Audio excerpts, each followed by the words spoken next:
Now, students, after preparation of salt, there are some terms, or we can say some properties associated with different types of compounds, even with salt.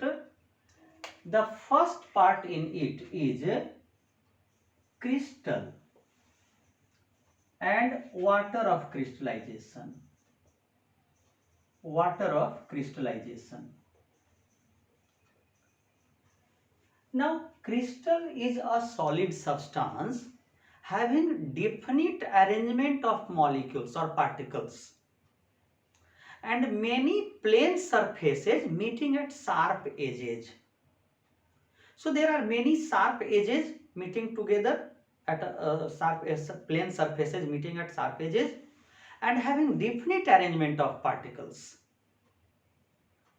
When salt solution is evaporated or heated, the solubility, or that is suppose when a solution is prepared at high temperature and it is gradually cooled, then the solubility of the salt gradually decreases. At low temperature, the excess of salt that was dissolved in it start to change into solid, deposit as solid. This process is known as crystallization. Now, when a crystal is formed in generally from salt solution, then each molecule of salt contains some fixed number of water molecule loosely attached to it. That is called water of crystallization. So, what is water of crystallization? Then it is the fixed number of water molecule that enters into loose chemical combination with each molecule of salt when it crystallizes out from salt solution is called water of crystallization. As the name suggests, fixed number of water molecule. Now, suppose example, if it is CuSO4 dot 5H2O. So, this is the water of crystallization. In this molecule, which is commonly called, this compound commonly called blue vitriol, 5H2O is the water of crystallization. It is loosely combined because when it will be gently heated or exposed to sunlight, this part will be coming out of it, evaporating out of it, and this one will be left behind only. So this is called water of crystallization. Now there are many compounds like Na2CO3.10H2O, Na2SO4.10H2O. In all of them, H2O part is the water of crystallization. Now this one, yani water of crystallization,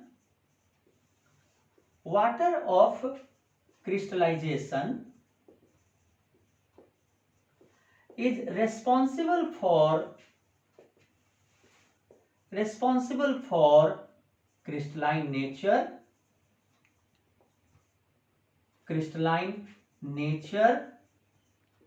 and color of salt. Crystalline nature and color of salt means if it is attached, it will be crystal, it will be colored. Like you see, suppose we have CuSO4 dot 5H2O. It is blue crystal.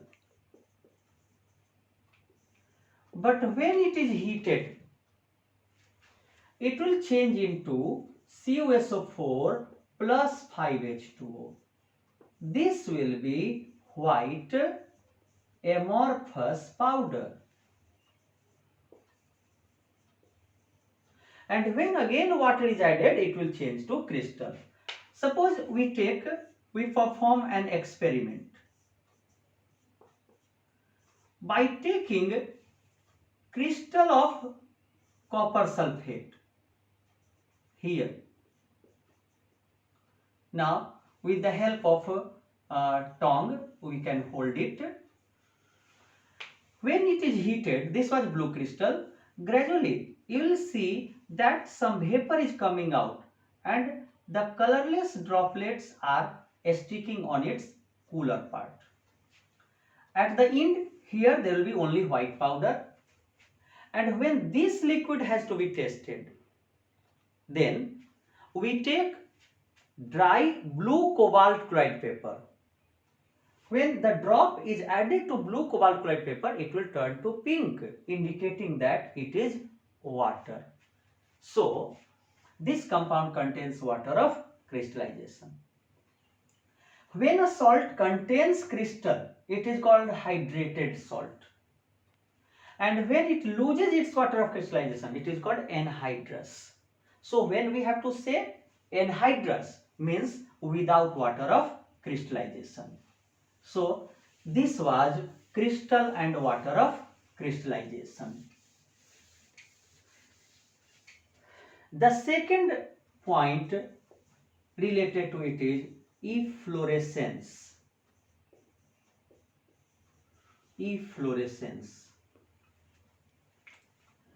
The phenomenon by which certain hydrated salts, when exposed to atmosphere at normal temperature, then they lose their water of crystallization and change to colorless amorphous powder, is known as efflorescence, and the substances are called efflorescent substances. Again remember, the property, a phenomenon by which certain hydrated salts, when exposed to atmosphere at ordinary temperature, lose their water of crystallization and change to colorless amorphous powder, is called efflorescence, and the substances are called efflorescent substances. All hydrated salts are efflorescent in nature. Like example, suppose we take CuSO4.5H2O, that is the blue vitriol. Now Na2CO3.10H2O, that is called this is called washing soda. Now similarly, Na2SO4.10H2O, global salt, FeSO4.7H2O, that is green vitriol, and so on. So all hydrated salts are efflorescent in nature. Question is asked, suppose, give reason when a heap of washing soda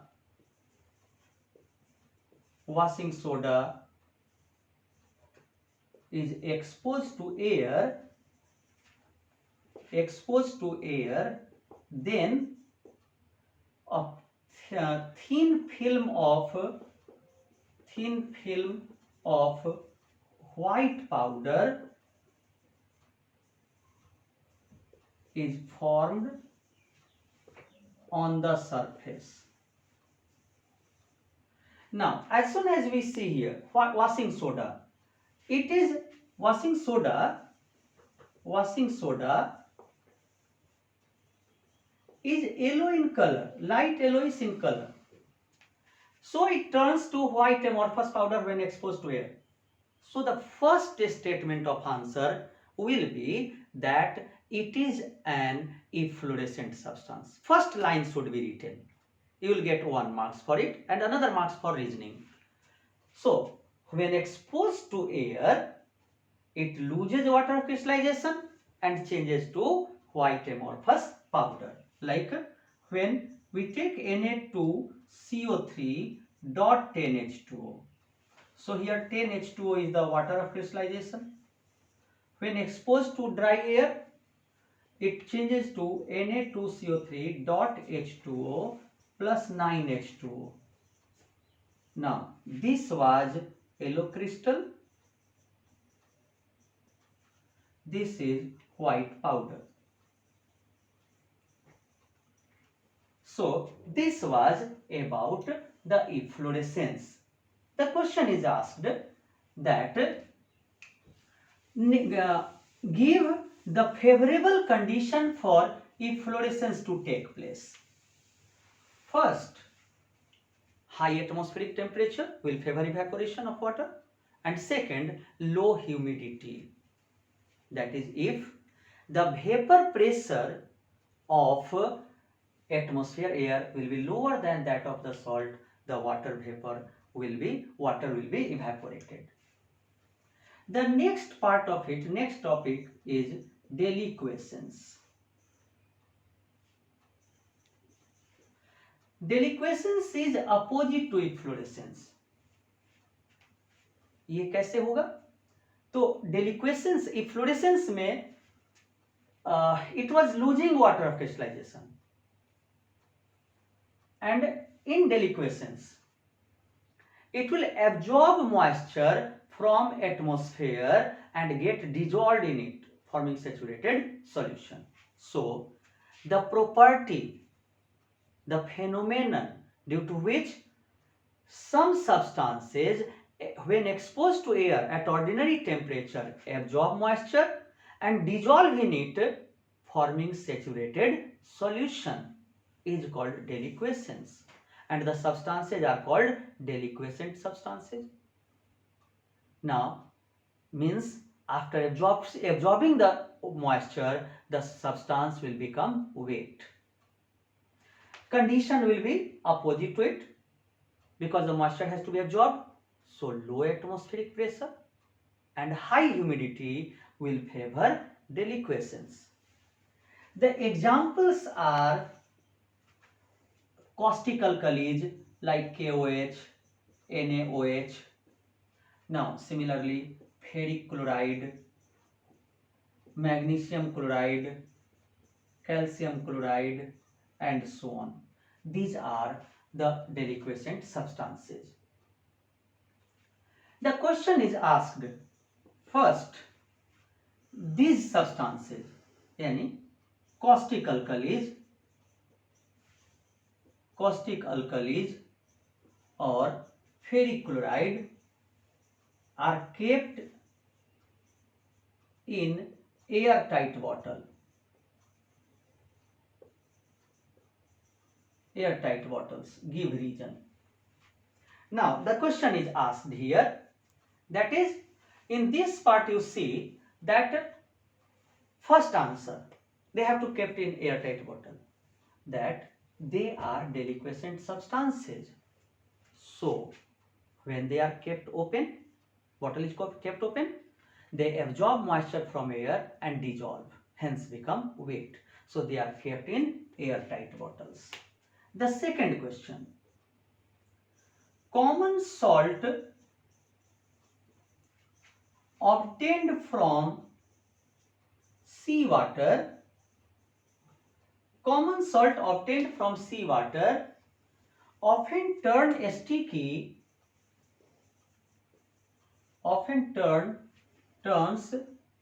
sticky in rainy season.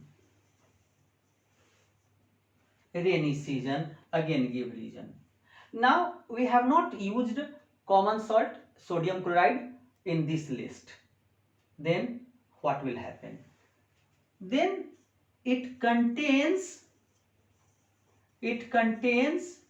magnesium chloride and calcium chloride as impurity, which are deliquescent in nature. Hence they absorb moisture from air and get dissolved. It becomes wet. So these type of questions are asked from this topic of deliquescence.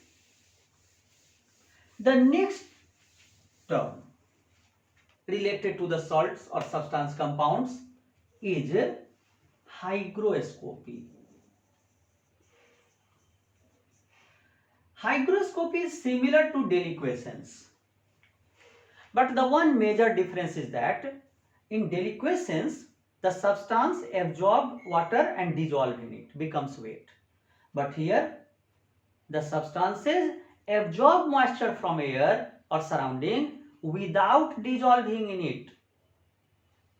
So the phenomenon or property due to which certain substances absorb moisture from surrounding without dissolving in it is called hygroscopy, and substances are called hygroscopic substances. These substances are generally used as drying agent. They are used as desiccants in desiccators. Examples: concentrated sulfuric acid. Now, P2O5, anhydrous calcium chloride,